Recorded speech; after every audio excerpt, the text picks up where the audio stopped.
Il était mort chef d'un haut tribunal, magistrat intègre, dont la vie irréprochable était citée dans toutes les cours de France. Les avocats, les jeunes conseillers, les juges saluaient en s'inclinant très bas, par marque d'un profond respect, sa grande figure blanche et maigre qu'éclairaient deux yeux brillants et profonds. Il avait passé sa vie à poursuivre le crime et à protéger les faibles. Les escrocs et les meurtriers n'avaient point eu d'ennemis aussi redoutables, car ils semblaient lire, au fond de leurs âmes, leurs pensées secrètes et démêler d'un coup d'œil tous les mystères de leurs intentions. Il était donc mort, à l'âge de 82 ans, entouré d'hommages et poursuivi par les regrets de tout un peuple. Des soldats en culottes rouges l'avaient escorté jusqu'à sa tombe, et des hommes en cravate blanche avaient répandu sur son cercueil des paroles désolées et des larmes qui semblaient vraies. Or, voici l'étrange papier que le notaire, éperdu, découvrit dans le secrétaire où il avait coutume de serrer les dossiers des grands criminels. Cela portait pour titre « Pourquoi ?» 20 juin 1851. Je sors de la séance. J'ai fait condamner Blondel à mort. Pourquoi donc cet homme avait-il tué ses 5 enfants? Pourquoi? Souvent, on rencontre de ces gens chez qui détruire la vie est une volupté. Oui, oui, ce doit être une volupté, la plus grande de toutes peut-être, car tuer n'est-il pas ce qui ressemble le plus à créer? Faire et détruire, ces deux mots enferment l'histoire des univers, toute l'histoire des mondes, tout ce qui est, tout. Pourquoi est-ce enivrant de tuer? 25 juin. Songez qu'un être est là, qui vit, qui marche, qui court. Un être? Qu'est-ce qu'un être? Cette chose animée qui porte en elle le principe du mouvement et une volonté réglant ce mouvement. Elle ne tient à rien, cette chose. Ses pieds ne communiquent pas au sol. C'est un grain de vie qui remue sur la terre, et ce grain de vie, venu, je ne sais d'où, on peut le détruire comme on veut. Alors rien, plus rien, ça pourrit, c'est fini. 26 juin. Pourquoi donc est-ce un crime de tuer? Oui, pourquoi? C'est au contraire la loi de la nature. Tout être a pour mission de tuer. Il tue pour vivre et il tue pour tuer. Tuer est dans notre tempérament, il faut tuer. La bête tue sans cesse, tout le jour, à tout instant de son existence. L'homme tue sans cesse pour se nourrir, mais, comme il a besoin de tuer aussi par volupté, il a inventé la chasse. L'enfant tue les insectes qu'il trouve, les petits oiseaux, tous les petits animaux qui lui tombent sous la main. Mais cela ne suffisait pas à l'irrésistible besoin de massacre qui est en nous. Ce n'est point assez de tuer la bête, nous avons besoin aussi de tuer l'homme. Autrefois, on satisfaisait ce besoin par des sacrifices humains. Aujourd'hui, la nécessité de vivre en société a fait du meurtre un crime. On condamne et on punit l'assassin. Mais comme nous ne pouvons vivre sans nous livrer à cet instinct naturel et impérieux de mort, nous nous soulageons de temps en temps par des guerres où un peuple entier égorge un autre peuple. C'est alors une débauche de sang, une débauche où s'affolent les armées et dont se grisent encore les bourgeois, les femmes et les enfants qui lisent le soir sous la lampe le récit exalté des massacres. Et on pourrait croire qu'on méprise ceux destinés à accomplir ces boucheries d'hommes.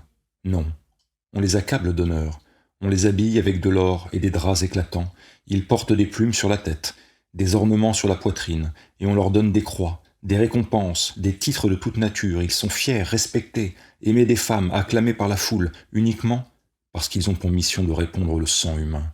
Ils traînent par les rues leurs instruments de mort, que le passant vêtu de noir regarde avec envie, car tuer est la plus grande loi jetée par la nature au cœur de l'être. Il n'est rien de plus beau et de plus honorable que de tuer. 30 juin. Tuer est la loi. Parce que la nature aime l'éternelle jeunesse, elle semble crier par tous ses actes inconscients « Vite, vite !» Plus elle détruit, plus elle se renouvelle. 2 juillet. L'être. Qu'est-ce que l'être?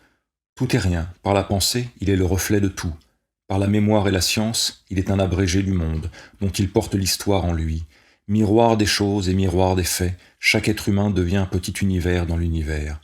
Mais voyagez, regardez grouiller les races, et l'homme n'est plus rien, plus rien. Montez en barque, éloignez-vous du rivage couvert de foule, et vous n'apercevrez bientôt plus rien que la côte. L'être imperceptible disparaît tant il est petit, insignifiant. Traversez l'Europe dans un train rapide et regardez par la portière. Des hommes, toujours des hommes, innombrables, inconnus, qui grouillent dans les champs, qui grouillent dans les rues, des paysans stupides, sachant tout juste retourner la terre, des femmes hideuses, sachant tout juste faire la soupe du mal et enfanter. Allez aux Indes, allez en Chine, et vous verrez encore s'agiter des milliards d'êtres qui naissent, vivent et meurent sans laisser plus de traces que la fourmi écrasée sur les routes. Allez au pays des Noirs, gîtés en des cases de boue, au pays des Arabes blancs, abrités sous une toile brune qui flotte au vent, et vous comprendrez que l'être isolé, déterminé, n'est rien. La race est tout ? Qu'est-ce que l'être ? L'être quelconque d'une tribu errante du désert, et ces gens, qui sont des sages, ne s'inquiètent pas de la mort. L'homme ne compte point chez eux, on tue son ennemi, c'est la guerre.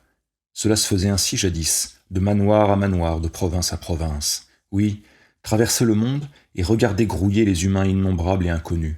Inconnus ? Ah, voilà le mot du problème. Tuer est un crime, parce que nous avons numéroté les êtres. Quand ils naissent, on les inscrit, on les nomme, on les baptise, la loi les prend, voilà. L'être qui n'est point enregistré ne compte pas. Tuez-le dans la lande ou dans le désert, tuez-le dans la montagne ou dans la plaine, qu'importe. La nature aime la mort. Elle ne punit pas, elle. Ce qui est sacré, par exemple, c'est l'état civil. Voilà, c'est lui qui défend l'homme. L'être est sacré parce qu'il est inscrit à l'état civil. Respect à l'état civil, le Dieu légal, à genoux. L'État peut tuer, lui, parce qu'il a le droit de modifier l'état civil. Quand il a fait égorger 200 000 hommes dans une guerre, il les raye sur son état civil, il les supprime par la main de ses greffiers, c'est fini. Mais nous, qui ne pouvons point changer les écritures des mairies, nous devons respecter la vie. État civil, glorieuse divinité, qui règne dans les temples des municipalités, je te salue. Tu es plus fort que la nature. 3 juillet. Ce doit être un étrange et savoureux plaisir que de tuer, d'avoir là devant soi l'être vivant, pensant, de faire dedans un petit trou, rien qu'un petit trou, de voir couler cette chose rouge, qui est le sang, qui fait la vie, et de n'avoir plus devant soi qu'un tas de chair molle, froide, inerte, vide de pensée. 5 août. Moi qui ai passé mon existence à juger, à condamner, à tuer par des paroles prononcées, à tuer par la guillotine ceux qui avaient tué par le couteau, moi, si je faisais comme tous les assassins que j'ai frappés, moi, qui le saurait ? 10 août. Qui le saurait jamais ? Me soupçonnerait-on, moi ? Surtout si je choisis un être que je n'ai aucun intérêt à supprimer ? 15 août. La tentation. La tentation, elle est entrée en moi comme un ver qui rampe. Elle rampe, elle va, elle se promène dans mon corps entier, dans mon esprit, qui ne pense plus qu'à ceci, tuer. Dans mes yeux, qui ont besoin de regarder du sang, de voir mourir, dans mes oreilles où passe sans cesse quelque chose d'inconnu, d'horrible, de déchirant et d'affolant, comme le dernier cri d'un être, dans mes jambes où frissonne le désir d'aller à l'endroit où la chose aura lieu, dans mes mains qui frémissent du besoin de tuer, comme cela doit être bon, rare, digne d'un homme libre, au-dessus des autres, maître de son cœur, et qui cherche des sensations raffinées.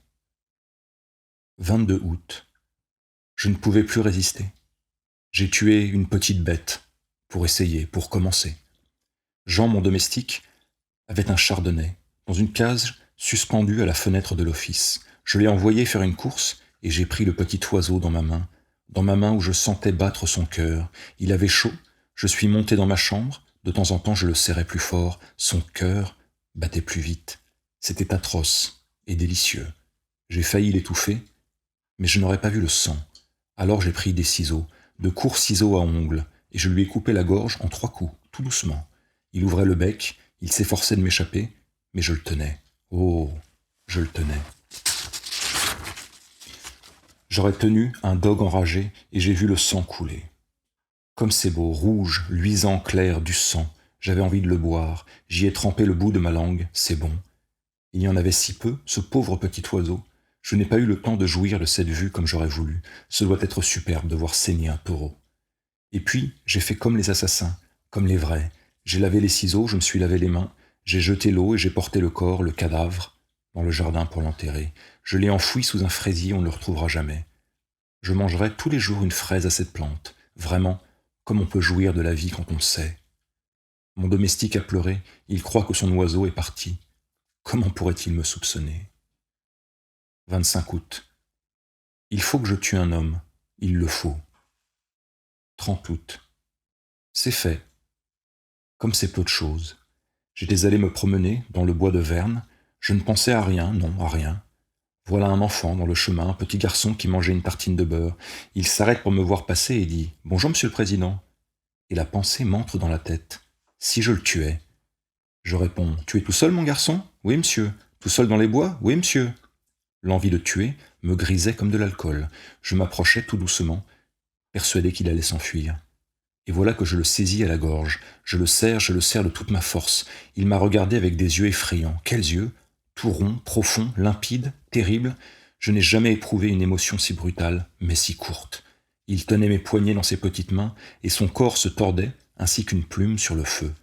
Puis il n'a plus remué. Mon cœur battait. Ah, le cœur de l'oiseau. J'ai jeté le corps dans le fossé, puis de l'herbe par-dessus. Je suis rentré, j'ai bien dîné, comme c'est peu de choses. Le soir, j'étais très gai, léger, rajeuni. J'ai passé la soirée chez le préfet, on m'a trouvé spirituel.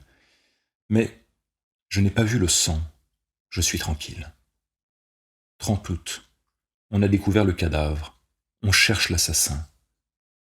1er septembre. On a arrêté 2 rôdeurs. Les preuves manquent. 2 septembre. Les parents sont venus me voir. Ils ont pleuré. 6 octobre. On n'a rien découvert. Quelques vagabonds errants aura fait le coup. Si j'avais vu le sang couler, il me semble que je serais tranquille à présent. 10 octobre. L'envie de tuer me court dans les moelles. Cela est comparable aux rages d'amour qui vous torturent à 20 ans. 20 octobre. Encore un. J'allais le long du fleuve, après déjeuner, et j'aperçus, sous un saule, un pêcheur endormi. Il était midi. Une bêche semblait tout exprès plantée dans un champ de pommes de terre voisin. Je la pris, je revins, je la levai comme une massue, et d'un seul coup par le tranchant, je fendis la tête du pêcheur. Oh, il a saigné celui-là, du sang rose, plein de cervelle, cela coulait dans l'eau, tout doucement, et je suis parti d'un air grave. Si on m'avait vu, j'aurais fait un excellent assassin. 25 octobre, l'affaire du pêcheur soulève un grand bruit. On accuse du meurtre son neveu qui pêchait avec lui. 26 octobre, le juge d'instruction affirme que le neveu est coupable. Tout le monde le croit par la ville. 27 octobre, le neveu se défend bien mal. Il était parti au village, acheter du pain et du fromage, affirme-t-il. Il jure qu'on a tué son oncle pendant son absence. Qui le croirait? 28 octobre, le neveu a failli avouer, tant qu'on lui a fait perdre la tête. La justice. 15 novembre, on a des preuves accablantes contre le neveu, qui devait hériter de son oncle. Je présiderai les assises. 25 janvier, à mort, à mort, à mort. Je l'ai fait condamner à mort. L'avocat général a parlé comme un ange. Encore un, j'irai le voir exécuter. 10 mars, c'est fini, on l'a guillotiné ce matin. Il est très bien mort, très bien. Cela m'a fait plaisir. Comme c'est beau de voir trancher la tête d'un homme. Le sang a jailli comme un flot, comme un flot. Oh, si j'avais pu, j'aurais voulu me baigner dedans. Quelle ivresse de me coucher là-dessous, de recevoir cela dans mes cheveux et sur mon visage, et de me relever tout rouge, tout rouge. Ah, si on savait. Maintenant j'attendrai, je puis attendre. Il faudrait si peu de choses pour me laisser surprendre. Le manuscrit contenait encore beaucoup de pages, mais sans relater aucun crime nouveau. Les médecins aliénistes, à qui on l'a confié, affirment qu'il existe dans le monde beaucoup de fous ignorés, aussi adroits et aussi redoutables que ce monstrueux dément.